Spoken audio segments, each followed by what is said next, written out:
Hello, everyone, and welcome to today's webinar, Success with Showing Partners with MAPS coaches Sarah Detmore and Jen Davis. Please note this webinar is being recorded and you will automatically receive the webinar recording. If you have questions for your coach, please type them into the questions box located in your webinar control panel. Following the webinar, if you have any questions about today's call or coaching programs, please email us at maps@kw.com. That's all from me. Sarah and Jen, take it away.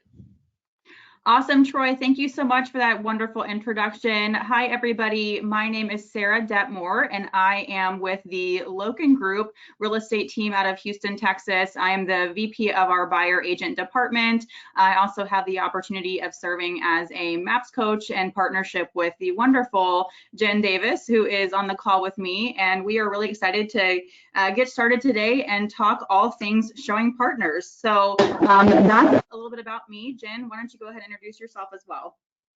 Hey guys, hey Sarah. I'm super excited to be here with you today. Super excited to partner with MAPS. We are getting ready to launch the new and approved program. Again, my name is Jen Davis. I am located in Springfield, Missouri. I was the lead buyer specialist for our team for 6 of the 7 years that I've been on the team. I currently hold the position of being our CEO. So I get to coach and train our team and hold them accountable every day. And the buy side remains my favorite side. So I love buyer agents. I love buyers. And Sarah and I are here to make sure that we can help you build a really, really solid foundation on your way to adding these showing partners. Yeah, and Jen, I think you and I can both agree that the showing partner is kind of the mythical creature of working with a buyer agent. There's so many unique ways in which the showing partner model can be introduced into a buyer agent's business, and we'll talk a little bit more about that at the towards the end of this webinar as far as some success that Jen and I've had with leveraging the showing partner in our respective businesses. Yet we wanted to spend some time today just talking about what a showing partner is and how do you know when you need one and what does that even look like. So let's go ahead and jump right in, guys. So to start out, what is a showing partner, right? I know that there are so many different ways in which this role can be defined. We've heard showing assistant, we've heard showing partner, we've heard buyer partner, and no matter what you call it, the way in which this person is leveraged within a buyer agent and kind of building a team within a team, it's a very unique role and takes a very unique skill set. So a showing partner, guys, is somebody who is ultimately responsible for showing homes to qualified buyers. Note that we said qualified buyers, and getting them to the point of writing an offer. A showing partner is a lead nurturer, not a lead generator. And we'll talk some more about this on the next slide about, kind of how does this model work. Yet the idea behind the showing partner and adding leverage to a buyer agent's business is that the buyer agent stays within their 20% as the lead generator, and the showing partner or buyer partner is there to help nurture the leads and push them through the sales funnel. This showing partner is also an expert in the field. They are not just a door opener, right? So this showing partner is somebody who is an extension of the buyer agent. You want them to walk like you, talk like you, do what you do, and make sure that they are trained and onboarded in a way in which they can have the conversations that you would have with the client while you're client facing in the showing. Because Jen, I think you would agree, there is so much specific conversation that needs to happen at the buyer consultation and yet also out in the field with the client to help get the buyer to next. Would you agree with that? I would. I think the showing partner, it's the piece of leverage that's the relationship with the client. And so I think when people ask me, Sarah, who do I look for a showing agent or a showing partner? And I know they ask you the same questions because I've heard you answer the question. And it's really, I'm looking for somebody that I want to spend more time with, right? I want someone that is well-educated, well-spoken, that they have a high energy. It's the biggest it's the biggest cost to you as the buyer agent to give up that piece of business. And so you want to make sure it's someone that's not only you're willing to invest in, but is really hungry for that opportunity and is going to take it and run with it. Yeah, and I love that you said the word investment, Jen, and somebody that a buyer agent would want to invest in as part of growing their team within a team. So why don't we talk more about just what the showing partner model looks like and how a buyer agent could incorporate that model into their business. So I think it's interesting, when we talk about the showing partner model, for me, I think I hear a lot of agents that want to leverage that piece of the showing so early on, right? They're tired of maybe showing on nights and weekends. That's the part that maybe seems to be where you put out so much of your energy. And I think that they want to leverage that. A buyer agent wants to leverage that really, really quickly. And I think that, you and I have done a good job on this 6-week program of really kind of dialing that down and saying, okay, here's what has to happen for you to earn the right to have a showing partner. So that showing partner really is going to work in partnership with you. That's your relationship leverage piece, like we just talked about. And so we look at it, and I think this is really the piece where they are there to move the buyer through your funnel faster, and your conversion rate technically should go up because it also your customer service should go up, right? If we are reinvesting our time in our new 20%, then we can have quicker response time, we can give better information, and our energy level is high because our showing agent is out in the field creating that 5-star consumer experience. So yeah, and I love what you said there, Jen, about that, because we're kind of working towards, as a buyer agent implementing the showing agent model or showing partner model, we're wanting to increase efficiency and, like you said, increase the conversion rate while also maximizing the customer experience.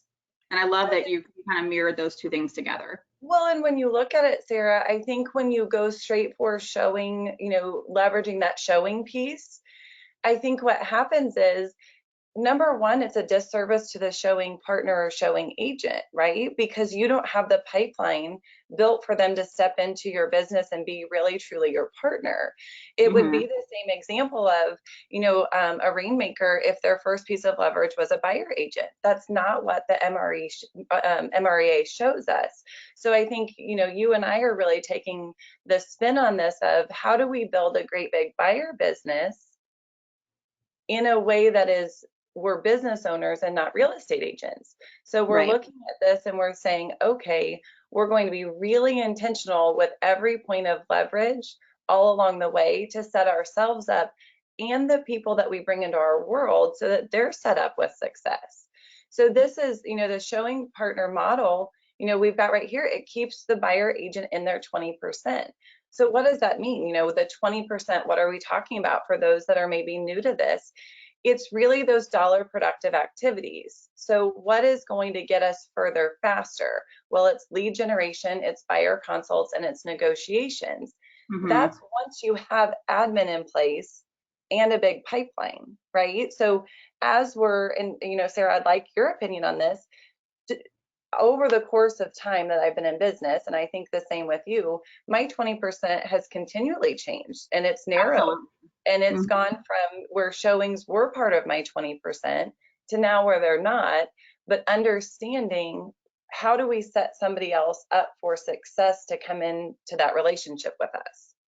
Yeah, and back to the 20% thing, or continuing on the 20% for a buyer agent, and Jen, you touched on this earlier, when oftentimes a buyer agent chooses to bring on a showing partner when they just don't want, they use it as a piece of lazy leverage. I don't know if anyone's ever heard me say that before, yet they choose to have someone else do their showings because they just don't want to, and they're not using that time that they earn back to do more dollar productive activities. right? They want to leverage their showing so they can go to the gym after work. They want to leverage their showing so they can go and do whatever they choose to do that may not be a business related activity. So I love that we're having the conversation around anytime we introduce leverage into our business as a thinking like a business owner, and talking specifically about this showing partner model and introducing that role into our business, we do in fact have to have the leads to support the business. We have to have our administrative support to support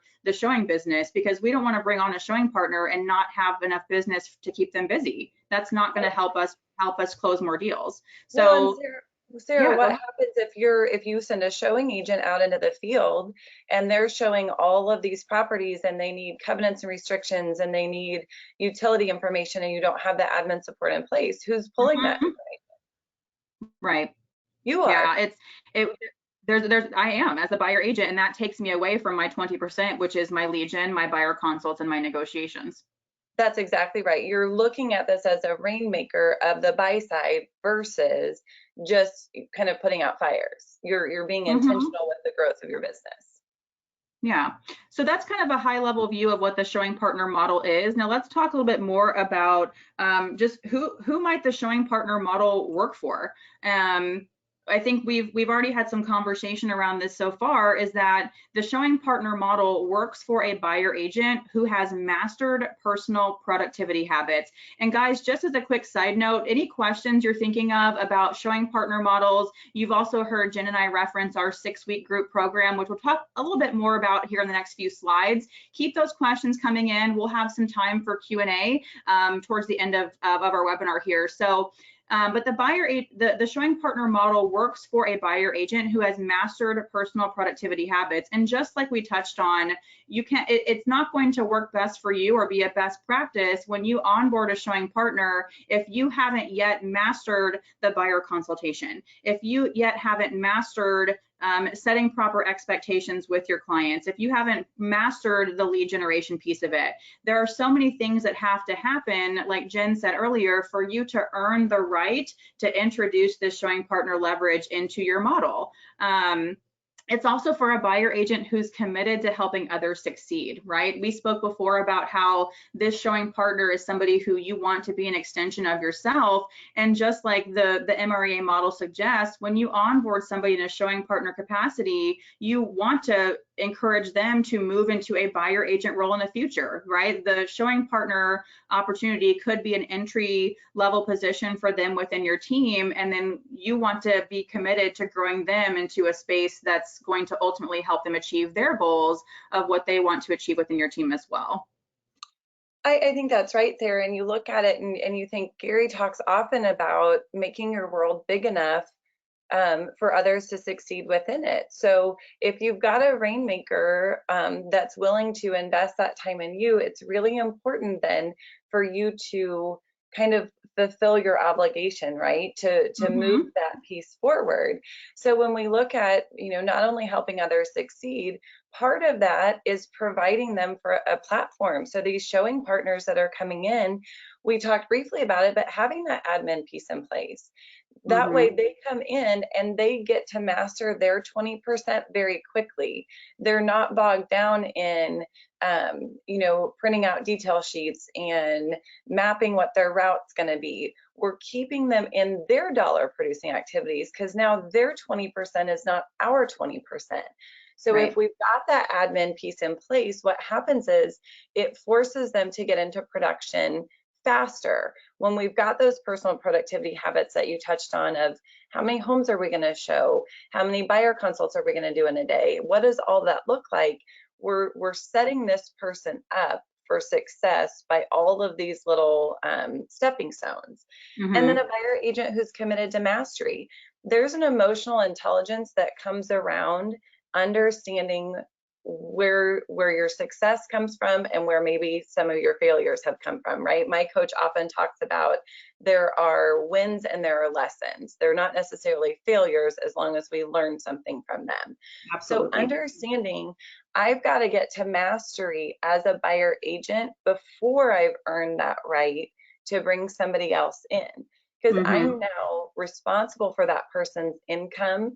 I'm responsible for what their life outside of work looks like. If I can't set proper expectations on, when I'm going to work and when I'm going to answer phone calls and when I'm going to show properties, I can't coach someone else to be able to do that. And I'm not bringing on a showing partner to just slough off everything that I don't want to do on them. It's not Mm-hmm. a showing assistant. They're a licensed agent. They're an expert in the field. This is someone that's going to take and love my clients, but my goal for them is to not just take over every night and weekend for me and that they're working 7 days a week. I'm modeling to them how you have a life and thrive in real estate at the same time. Yeah. Yeah, absolutely. So I think we can all agree though that we have to clearly define some benchmarks in our buyer business that we want to achieve. And guys, this is something that your coach can help you with, right? Or your rainmaker can help you with. What benchmarks do you need to establish from a habit perspective and a productivity perspective to where you will then have earned the right to start looking for some different types of leverage, right? And that's how we achieve certain levels of mastery within our business, and those levels of mastery are benchmarks within where you would start to introduce some different types of leverage into your role. Yeah, we have to have minimum standards for ourselves and Mm-hmm. understand what those are before we can require someone else to hit a minimum standard. So, for example, a minimum standard on our team to be a showing agent or a buyer agent, you have to have 5 closings a month. Right. Well, I can't expect that from someone if I didn't ever do that myself, right? I've got to understand what that pipeline looks like and how we pour into that pipeline and how long it takes from the funnel to the closing table, right? So it's Yeah. understanding all aspects of your business so that we can make sure that we're setting people up for success. Definitely. And we've got some great questions coming in, guys. So keep them coming. We'll get to these in just a minute. So Jen, let's again switch gears here. Why don't you talk about kind of your personal success within your role on the team at Holt Homes Group and just how you guys developed this showing partner model and just success you've had around that. Sure. So I'm fortunate to be on a really forward-thinking team. Somebody that really did. When Gary talks about building that big enough world, right? I'm the recipient of that. So I had a rainmaker that really encouraged me to follow the model. Mm-hmm. So when I added, when I started out, I think my first year as a buyer's agent, I closed 50 units, and then we started following the MREA model on the buy side, and I reinvested time and energy and money into admin support. And then we jumped up to 72 units. And then I invested time and money and training into having help with lead generation. And I jumped up to 110 units. And that was myself, an ISA, and an admin. And that was no showing partners. I mean, that was really even before Dot Loop. I think I did all of those contracts in person. So it was rough. And then we got to the point where I was the ceiling for our team. So I had an amazing ISA that wanted the ability to book more appointments, and she wanted to be able to make more money on the buy side. And I was the ceiling for that. I was at 110 units, and I was living my perfect life, and I had time blocked it to I was only working 2 nights a weekend and 1 day of the, 2 nights a week and 1 day of the weekend, excuse me. And I was living my perfect life, and I was preventing somebody else's growth. So when I looked at it, there wasn't a ton of information around showing partners. So I spent a lot of time talking about how to develop this model with my coach and what that looked like. And so that first year it was 2016, I think I added my first showing agent in January, and then my second in July of that year, and we closed 182 buy-side deals. Mm-hmm. And that was, we have a really strong listing team too. This was really, though, truly my team within the team, and the success came from understanding where I was holding the team back. We've talked a lot about it. Typically, a ceiling is either a system or a person, and the person was not only a person I was missing, the person also happened to be me. there's some ego involved in doing those kind of units, and you're a buyer's agent, and it gives you a lot of energy for that client relationship, right? So those people that call and invite you to Thanksgiving dinner and want to be your friend on Facebook, there was some ego that has to step aside to really learn that piece that we talked about on the last slide of success through others. And I think that was potentially my biggest growth opportunity, was really understanding how do I use the win of the showing agent as my win, because I'm no longer having those wins with the client. And I think that was the tipping point for our success on the buy side, was understanding I'm gonna bring in people into my organization that I really like and that are better at this piece of it than I am.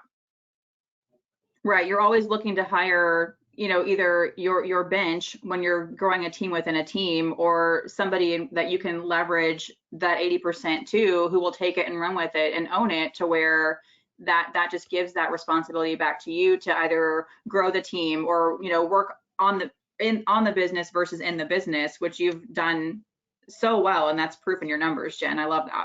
Well, and I think, I'm excited for you to get to share with the group, kind of where you're at, because you did all of this with a baby. I did. Right? And let's started this conversation with me, Talk about your success, because there are people on this call that are building a family at the same time that they're building a business, and you've done it beautifully.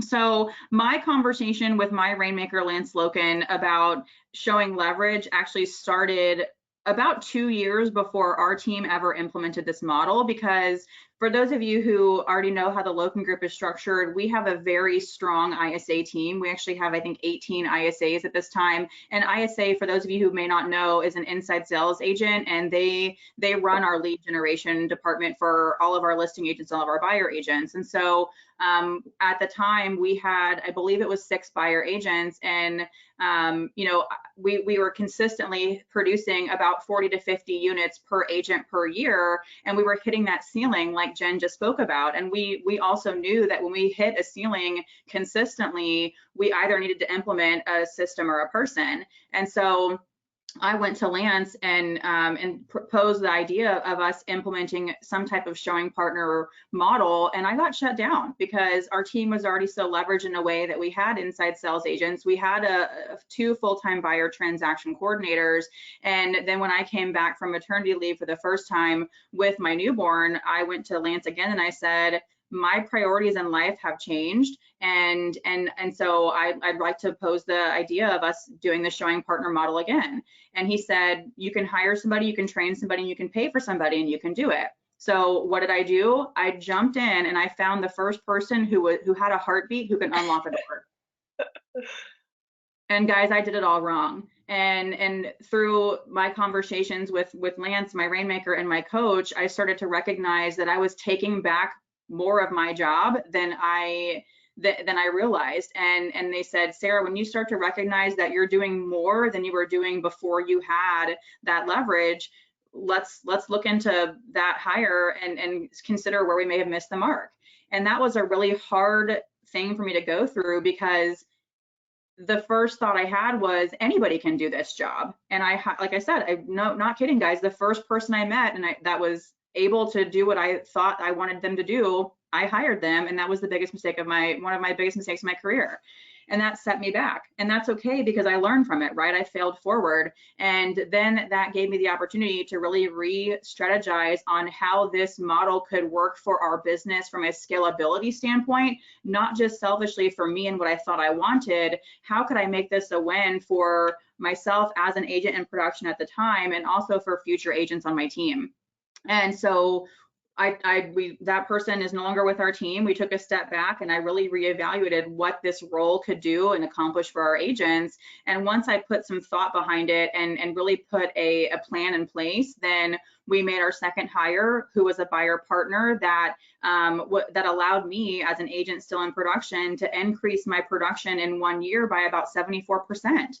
And that was us having a clearly defined model for this person. We had some very clear expectations, and we made it scalable, because now within our buyer business with the Loken Group, we have 9 agents in production, and 2 of them have a buyer partner. So we've definitely seen that be a win for our team. But what I want to make sure you guys all understand is that we did it the wrong way first. We did it the very wrong way first, and that allowed us some time to think about what we really wanted out of this position and this role. And now that we've taken the time to do it the right way and follow the career visioning process for the hiring, it's been a monumental success for our organization. So. Hey, Sarah, don't you think you were able to recognize really what that what the failure was because you knew what your standards were? You were really clear on what you were capable of doing. So when you started to get it back, because you were at that mastery part of being a buyer's agent, do you think that made it easier for you to recognize what was going on? I do, and I love that you brought that up, Jen, because with that knee-jerk reaction and that first hire, I wasn't clear on my standards. And so that not only allowed me the opportunity to get clear on, okay, let me reorganize my business and get clear on my standards and expectations for myself and for this buyer team, and also what my rainmaker expected of me, and then I could hire to that and then build a model around those standards. Absolutely. So what I'm hearing you say is, I know we'll talk a lot about standards and expectations that we give to our clients, but Yes. you're also really clear on what your expectations are with your team members. Oh yes, we have to be. To run a profitable business, we absolutely have to be. And you're right, we actually will talk more about those standards and expectations as we get more into our group program that we're launching on March 25th, right? Mastering Buyers 2.0. So Jen, why don't you kind of talk about how this program came about, and then what people can expect when they join us to sign up for this 6-week program. Absolutely. So Sarah, you were running the group coaching program, which was the 90-day buyer challenge. Correct. I was running the group program that was building a team within a team. And what we found was some of it mirrored each other, and some of it was going to be a good complement for the other. So basically what came about is, Gary and Monica decided that they wanted one really robust program for buyer agents. That it's basically going to be the start to finish of mastering being a buyer agent. So target market is, for those of you that are listening, is whether you're a brand new buyer agent, whether you're an experienced buyer agent, regardless of where you're at on your journey, we are really focused on making your lives easier. Whether you want a showing partner or you're just looking for that next piece of leverage as far as admin goes, we're going to provide you with all of our scripts, all of our tracking, everything to set you up to build in the efficiencies that you need to be successful. So we've got a 6-week program. We launched March 25th.